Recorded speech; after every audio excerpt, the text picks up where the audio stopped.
అసలు మా ముస్లిమ్స్కు సిగ్గుండాలండి.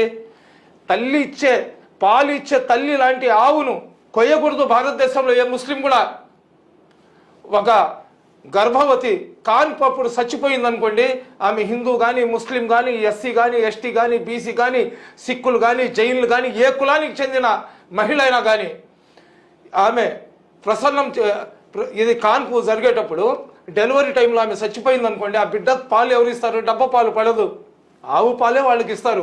అంటే ఆవు తల్లి లాంటి ఆవును కొయ్యడం అనేది దాని కరాఖండిగా నేను దాన్ని ఒప్పుకోను ఎక్కడ కూడా. ఒక్క మాట గయాస్ గారు, ఆవులను ముస్లింలు కొయ్యడానికే లేదండి. ఎందుకు? మనం ఏందో రంజాన్ బక్రీద్లో ఎవరో కొంతమంది కోసిన దానికి మొత్తం భారతదేశంలో ఉన్న ముస్లింలందరినీ రకరకాలుగా కులం పేరు పెట్టి తుర్కలు మరకలు అదేని ఇదేని బూతులు తిట్లు ఇవన్నీ మనం వెళ్ళాము. మనకొద్దు. ఇస్లాం ధర్మంలో